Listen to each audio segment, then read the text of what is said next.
இன்றைக்கி காலையிலேயே குளித்து கிளம்பி கோயிலுக்கு போகலான்னு தான் பிளான் பண்ணியிருந்தோம். அப்படியே கிச்சனுக்கு வந்து பாலை காய்ச்சிட்டு இருந்தேன். ஏதோ ஒரு ஞாபகத்தில் பாலை பொங்க விட்டுட்டேன். அது அப்படியே பொங்கி வழிஞ்சிருச்சு. அதுக்கப்புறம் கொஞ்சம் ப்ரூ காஃபி போட்டு குடிச்சிட்டு என் பையனுமே எழுந்திரிச்சி வந்துட்டான். அவனையுமே குளித்து கிளப்பி விட்டு நானுமே கிளம்பிட்டேன். அப்புறம் நான் வீடியோ எடுக்கிறத பார்த்து என் பையன் டாட்டா காமிச்சிட்டு இருந்தான். அதுக்கப்புறம் 2 பேருமே கையை பிடிச்சி நடந்து போய்கிட்டு தான் இருந்தோம். என் பையனை வீட்டுக்குள்ளேயே வச்சுருக்கிறதுனாலையோ என்னவோ வெளியே யாரையாவது பார்த்துட்டோம்னா ஓடுறது நடக்கிறது இந்த மாதிரி அவங்கக்கிட்ட போகிறது இந்த மாதிரி வேலையெல்லாம் பார்த்துட்ருப்பான். திடீர்னு என் கையை விட்டு தனியாகவே ஓட ஆரம்பிச்சிட்டான். அப்புறம் என் ஹஸ்பண்டோட அண்ணன் பையனும் அவனும் சேர்ந்து கைப்பிடிச்சு நடந்து வந்துட்டு இருந்தாங்க. அப்படியே ஒரு வழியாக கோயிலுக்கு வந்துட்டோம். 2 பொடியன்களையும் வச்சுட்டு சமாளிக்கவே முடியலை.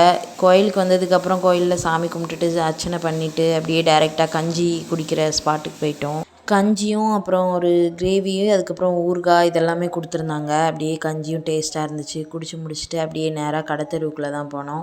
அங்கே போய் கொஞ்சம் திங்ஸ் எல்லாம் பார்த்துட்டு இருந்தோம். அதுக்கப்புறம் கடைசியாக கப் அண்ட் சாசர் கடைக்குள்ளே போயிட்டு அங்கேயுமே கொஞ்சம் திங்ஸ் எல்லாம் வாங்கிட்டு அதையுமே பேக் பண்ணி வாங்கிட்டு இருந்தேன். அதுக்கப்புறம் என் ஹஸ்பண்டோட அண்ணன் ஒய்ஃபும் வந்திருந்தாங்க. அவங்களும் கொஞ்சம் திங்ஸ் வாங்குற வரைக்கும் வெயிட் பண்ணிகிட்டு இருந்தேன். அதுக்கப்புறம் 2 பேரும் பர்ச்சேசிங்லாம் முடிச்சுட்டு ஐஸ்கிரீம் ஷாப்பில் போய் ஐஸ்கிரீம் சாப்பிட்லான்ட்டு அங்கே போனோம். அங்கே ஒரு பெரிய சம்பவம் ஆயிடுச்சு.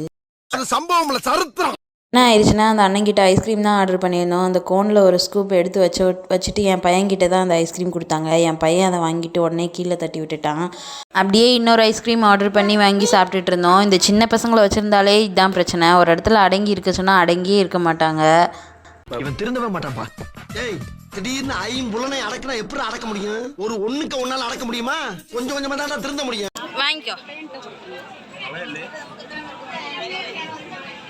அப்புறம் என் கூட வந்து அக்கா தலைவலிக்கு டீ குடிக்க போகலாமான்னு கேட்டிருந்தாங்க. சரின்ட்டு டீ குடிக்க போயிருந்தோம். பக்கத்துலேயே இருந்த பலசரக்கு கடையில் லெமன் சோடா ஆர்டர் பண்ணி நான் குடிச்சிட்டு இருந்தேன். என் பையனுமே ஜூஸ் வேணும்னு கேட்டதுனால அவனுக்குமே குடிக்கிறதுக்கு கொடுத்துட்டு இருந்தேன். இன்றைக்கி டே இப்படி தான் போச்சு. ஓகே கைஸ், இந்த வீடியோ பிடிச்சிருந்தா லைக் பண்ணுங்கள், ஷேர் பண்ணுங்கள், சப்ஸ்கிரைப் பண்ணுங்கள். Bye guys.